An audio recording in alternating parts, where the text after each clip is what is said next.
Divine Feminine, where you want to go? What do you want to do? Where are you trying to travel to? What new jobs are you trying to explore?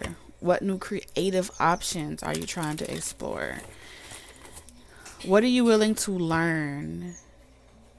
Okay, in order for you to develop into the person that you are calling in, you know? How much of the experience is going to be required in order for you to see it into fruition? It feels like an adventure. Okay, I feel like you are ready for intervention. This is what this is, divine intervention. So divine feminine, spirit wants to give you a divine intervention right quick. If you are new, welcome to Tarot Fessions with Talk Tequila, where we dive deeper into all of the raw energies right here for divine masculine and divine feminine, revealing all the energy exactly as it is for what it is. Okay, we keep it reals around here. If you are new, welcome back, divine feminine. TT is here with these channel messages for those embodying the divine feminine energy. Before we get started, let's get this energy, okay? Step by step, every step I take, every move I make, I'll be missing you. Somebody help me say. You have an ancestor or a loved one on the other side that is helping you get through a difficult time. It may not have even happened yet. It may be very difficult and confusing to process this ending. It could have been like something where it was completely out of your control. It was inevitable. It was going to happen. This could have been a loss of a job, a loss of anything. It doesn't have to be hardcore death, but it's like to get you back on the saddle again. You could have been going through dark night of the soul or your own personal life transition, a major cycle. And so you have spirit guides and other people, other souls from the other side that are trying to help you like get back on the saddle, give you some ideas and some options on what you can do, who you can connect with, how you can network with other people. I'm also seeing this could be like a resource group or a group to help you, accountability partners. You've been given some type of ideas or guided steps to help you process endings or help you process the experiences of your life through like a support group or accountability partners. You may be building your entire brand, platform, lifestyle around utilizing your own personal life experiences to help you get back up every day by trying to connect with people all over the world that have gone through similar things. I'm getting visions of like people just sharing their grief, sharing their decisions, things that they've struggled with procrastinations, not taking certain opportunities. It feels like a lot of older divine feminine energies are expressing the lessons that they learned, for leaving it behind for younger generations on these platforms, leaving behind the wisdom that they acquired from their journey before they passed away. It feels like documentaries and ways of sharing your personal experience with the rest of the world. But it's something about how you took that step. This is like your beacon of light, is like how you got back up. It's not how you fell. It's not what you did. It's how you got back up. Something about how you got back up. That's what your future self is saying. Like that is the catalyst that does it for you. You sharing how you got back up, like how to get back up after you lose someone, how to get back up after you have lost a job, how to get back up after you done been to the bottom and now you here. Your future self is saying, that's where you receive a lot of your recognition. Even though it may feel like right now or whatever point on your journey, it may feel like it's a difficult season and it's really like no sight in the future of how you're gonna get over this, and you may want to give up in so many ways, on the fantasy or the desire of your wishes. A lot of you, these are things that you're creating, and even though you're taking a step, you may not know for sure that that relationship's going to come through, or that job's going to come through, or you're going to be able to ever see the world and travel, because of all of the difficulties that currently cloud that perception for you. But there's a lot of wisdom that comes from you tapping into the nature of these experiences, the nature of death, the nature of the ebbs and flows, and utilizing that to express gratitude. There's also some inner child healing as well that you do, and this is like a etheric timeline that's being revealed. It's a part of your Akashic. It's a part of multiple. Whoever you are, you're someone that has multiple different timelines at your disposal that you can use, if that's what you want to wield. And all of these timelines are like a ray of light that are being like paved or created from a seed of an experience or a very low point in your life, and it's shining through you. So there's something about that as well. Let's see, Spirit, what exactly about these steps did you want to talk to Divine Feminine about?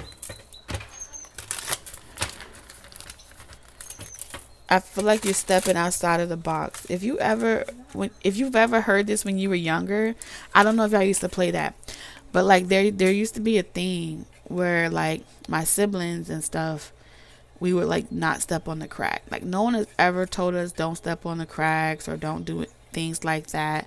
But we used to play this game where we would jump when walking on the sidewalk. We would jump into each block, but we would be like avoid the cracks or something like that. So you could have spent your life like trying to avoid the pitfalls or trying to avoid certain setbacks, but like now you're like, fuck it, if I gotta step on a crack, I'm gonna step on a crack or something like that, because I know my future self got me. You know what I'm saying?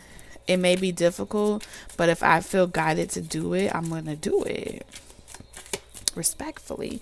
Look at that devotion to taking these steps and doing what's necessary. I feel like you get a lot of resourcefulness. It's like you keep on your journey. People may say this to you. Yeah, people may say this to you, like you keep getting like saved at the nick of time, Divine Feminine. Because you got resourceful energy here. It's like you could lose something, and all these birds is saying that it always leads you back to fulfillment. You know, nothing really ever takes you down or takes you completely out. You see how this bird is here? Even when you're down that low and you're like, oh my God, I can't believe that I am literally dead. It's like even through this death and transformation that you're going through for this new beginning, you're still devoted. Even the newer version of you or new skin, it may be painful, but I get this vibe where it's like a part of the process and you just kind of accept it. You see this bird is sitting there like, yeah, I saw that coming. You know, like you may feel like you see it coming because the divine tells you. So it does lessen the blow. But I feel like even when the divine doesn't tell you something, it may be uncomfortable, but eventually you'll start to see why, you know, you stepped on that crack and you had to fall and bump your head, or why you had to go down that route. It starts to become like I said, a resource, multiple different resources. And that wouldn't have happened. Okay. It feels like in the future, you're extremely fulfilled and you have like a lot of, money at your disposal. You have a lot of, like, this person is sitting here and they're waiting for a ship. Like, I can go anywhere. I can do anything. That's just the truth of the matter. And it comes a lot from you just following wherever the wind carries you, going on an adventure. wherever the wind carries you. You're not going to know how it's going to end up. You're not going to know what's going to happen. This is like you trusting your higher self that, it may be difficult right now, but your stability is going to be restored. Whatever you're letting go of is going to be brought back to you, whether it's a person, place, or thing. And look, with this acquisition. I need to see what is in that card. Yeah, something falls down. We fall down, but we get up.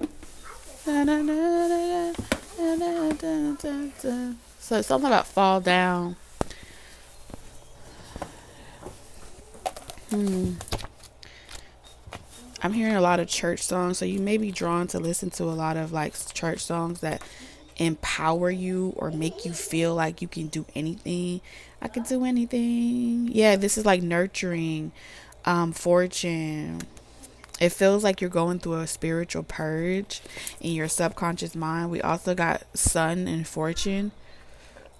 We got sun and Taurus. Okay. We have sun and Cancer. So Cancer and Taurus energy is really showing up in here with resourceful and acquisition. All right, so in this card, right, we're gonna break down this wisdom right quick. An excessively exquisitely dressed couple promenade, showing their finery for all to see. The symbol above is a ritual voodoo diagram known as Arzuli, which represents the desire for a marriage bond and shows a love of perfume and jewelry.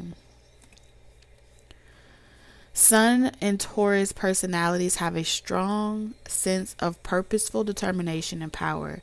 They have a natural ability to achieve mastery over physical matters, and for this reason often express a sense of the real value of material possessions. The ability of people with this combination to build and make things grow, coupled with their strong need for security, acts as a powerful drive towards achievement. Sun and Taurus characteristics know exactly what is required to satisfy their every need, and let nothing stand in the way of acquiring this. Emotional and sensitive. People with this aspect have a strong sense of beauty and appreciation for the good things in life, traits that make an otherwise practical character a confirmed romantic. Great comfort is highly attractive to the Sun Taurian and is incentive in decision making. But this love for comfort ensures that change doesn't come easily, and an obstinate and willful Taurian nature can resist to the point of detriment. In a reading, this card shows a strong desire for achieving financial independence, and often indicates the ability to amass a comfortable amount of money. The danger when this card appears is that a natural love for life's pleasures will express itself in greed, over lavish behavior, and ostentation. This card also indicates a need to hold on to possessions and may indicate a challenge to ownership. Events to consider: those involving pleasure, artistic encouragement, or expensive indulgence, resistance to change, a dispute over possessions, discovery of something of value, a win, a gift, or a surprise receipt of money. Okay. This is heavy on the shadow work. So many of you may be really like you're trying to curb this excited energy that you may have to like build something, acquire something, get to a certain level of status. That desire is being, I want to say, managed by your masculine energy within you. And in order for you to manage that, you got to be aware that this is like, again, raw creator energy. I want you to envision with me for a second. Let's try a flame. Yeah, let's try a flame. So if I light this flame, right? I'm lighting the flame. It's raw energy. Think of this as divine masculine energy. How I interact with this flame that's always on will determine how long this burns, right? So let's say I'm diving into my divine feminine energy, my subconscious mind, and the desire is rising, the flame is rising, the things that I'm willing to do as a divine masculine, that's action, right? The actions that I'm willing to take, the things that I'm willing to do, eventually this can have, this divine masculine energy can take it. Like, you see this stick is taking it, right? Now, leaving it, I've turned, this never really turns off, but imagine as if you step away from that creator energy, and now you're out there and you're applying, you're taking the steps and you're doing the work and you're building it, and you're going to start hearing the flame speak to you, right? The flame's going to be like, yeah, do this, do that, try this, turn it over this way, go that way, go talk to that client, build that business, make deals with that person, network with that person. It'll get you there faster, faster, faster. And eventually it pops off, right? You see that? Spirit is saying you have to maintain that flame as a divine masculine energy with what you're willing to do for it. So all that excitement I was channeling, Spirit is saying, how can you utilize it in a way where you're not, you see how now the entire room is smoky. Okay, you got a lot of shit going on. That's what it would be like energetically in the event that you're not managing all that fire that you embody. Okay, all that divine feminine. You see, this pops a lot. And it can literally get you to a point where Humpty Dumpty, right? Now you got all this smoke to clear out. Now you have all this extra stuff, but it's because you became so fixated on the fact that, oh my God, I got this person, or oh my God, I got this position, or oh my God, I got this possession.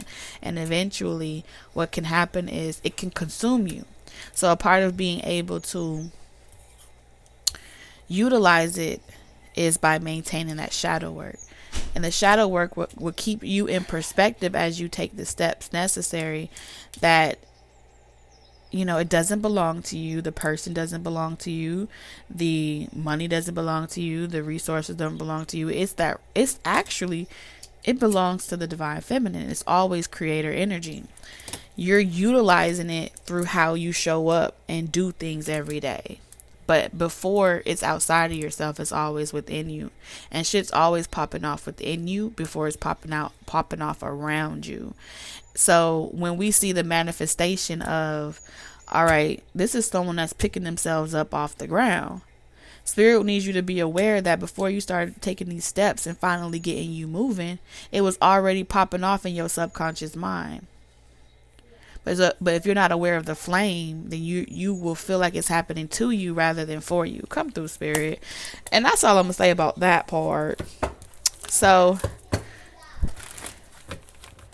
as these beginning and endings come about, yes, the divine, you may feel like the divine's killing you. You may feel like you're being constantly tested by Spirit. You may feel like, well, damn, I just can't catch a break, But I feel like what's happening here is Spirit's making you aware of what needs to start and stop in your subconscious mind as divine feminine energy. And it is coming through, so many, look at that. It's coming through so many different forms. Old love, new love, apologies, shadow work. Look at this. This is what you call healing your inner child. As long as you're devoted to healing your inner child, the more and more balanced you become. But the process never stops. It only repeats itself.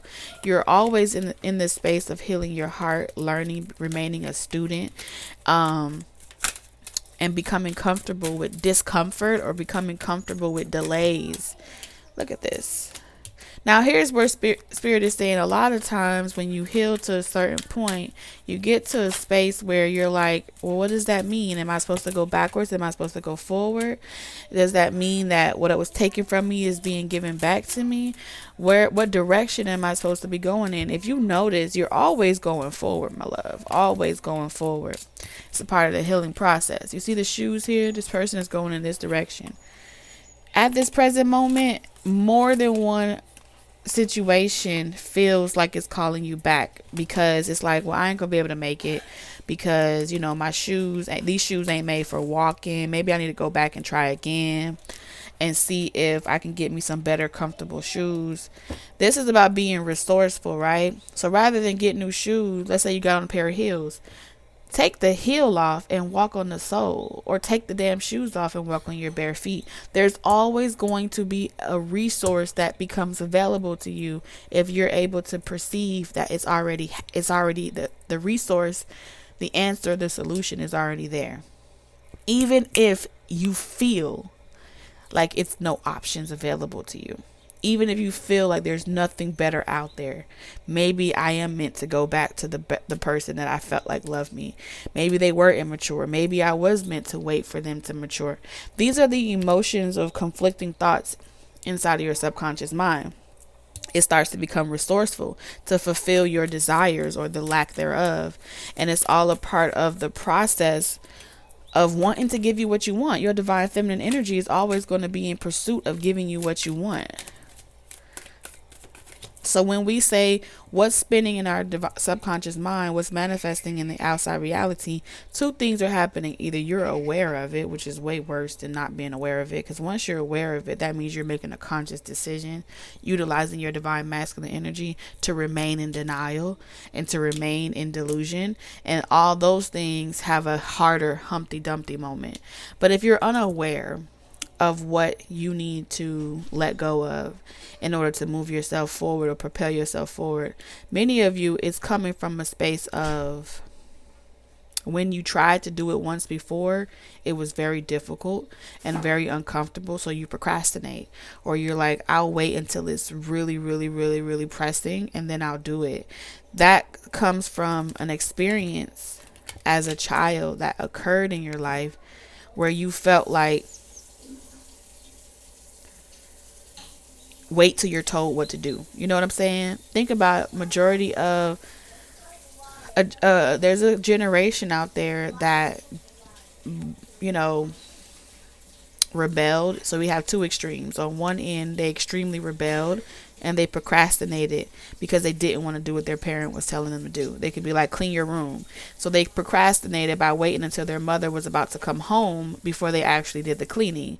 And then you have those on the other side of the perspective that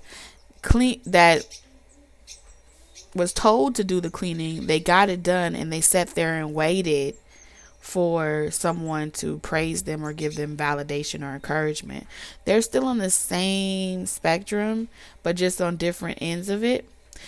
What happens is, on one end of the perspective, it's like on one end where the child waits to the last minute to get anything done, they're doing it out of obligation and duty, so they were forced into it. But really, they knew all along that it was time to get it done. The other person, the other extreme of that child, or that inner child, had the experiences of, I want to be acknowledged. I want to feel like I'm doing the right thing. I want to be a good child. So a part of me being a good child is being obedient, right? And a lot of times that obedience transfers over into adulthood, where we'll stay longer in a situation than we need to and procrastinate walking away from it because we were trained how to be so obedient at a young age. So it's a double-edged sword, but it's the same wound just being expressed in different ways. And for example, you could have met someone where you're more obedient, you listen, and they're rebellious. You're on the same spectrum. You're just seeing life from a different end of the trajectory. Ace of Swords. So Spirit wants you to take this time and reflect back on your subconscious mind. See what needs to end. Okay, what karma or curses were passed down to you from your inner child experience, so you can make the steps that allows you to set yourself free. You know, because this is, you know, How do you respond to pain? How do you respond to these experiences? Many of us have had a childhood of we avoid pain. If you can prevent, an ounce of prevention is worth a pound of cure. Preventing pain has been ingrained in our subconscious mind from a very young age in order to get us to behave while our parents left us alone, in order to get us to be okay when our fathers weren't able to really show up for us as parents. It's going both ways, and this is where that cycle comes from, where you're like a fool, you're running into that same slaughterhouse like your mother or your foremothers did, and the cycle repeats itself. At some point, one of you is going to walk down that same path, and you're going to be aware that you are repeating something in your subconscious mind. So through that pain, this is what's got you on that journey of spiritual healing. This is what got you on that journey of, I want this to end. I don't want to be like my mother, my father. I don't want to repeat this cycle. I'm willing to walk away even if I don't know what the other side looks like, because my mother or father did the same thing and they still ended up getting divorced, or they still ended up walking away from each other. They still ended up trying to find other people to fill those voids. So at some point, I feel like you and your person are on this same journey of discovering what this pain means to you, what this relationship means to you, and how do you want to experience relationship? How do you want to experience companionship? At what degree are you willing to take on extra responsibilities outside of yourself? You may be very difficult for you as well to, maybe not for you, but maybe your person, or vice versa. The idea of taking on the responsibility of children because of them being aware that they have this genetic or inherited way of thought, of thinking. And so they try to avoid it by not making a decision at all, right? A lot of times we'll find that situation very common, where it's difficult for you to align to a path and commit to something. This is like for my non-committals as well, whether it's you or your person, where it's like, oh no, I already know what relationships look like. It gets hard, and it's all about hard work because people are placing stipulations and obligations on something that really should be fun. Relationships should be fun. Companionship should be fun. But they turned it into business and work. So I feel like a lot of this is bringing things back into balance and homeostasis. Yeah, so to see the opportunity just for what it is, and not allow yourselves to just walk away not taking anything from the experience, or walking away from situations and never learning anything and just repeating the same lesson with a new person. That's what spirit is pretty much telling you. Like, throughout this season of retrograde, the energies only come up to trigger a point of reference for you that really wants you to explore it. It wants you to journal about it, talk about it, give it a different purpose, plant it into a garden that continues to water other people. This way it's not living or existing within of you like fire that just be popping off. Okay, I hope that makes sense for whoever it was meant for. For you, I have a specific message, and it says, Snow Leopard. Self-reliance. You are strongly independent and often solitary. Integrity is important for you for your best outcome. Cloak yourself with invisibility and walk with the shamans. Use your intuition and let your life unfold in silent perfection. Divine Feminine, I'm sending you lots of love, wisdom, and guidance on your journey. I'll see you tomorrow. Deuces.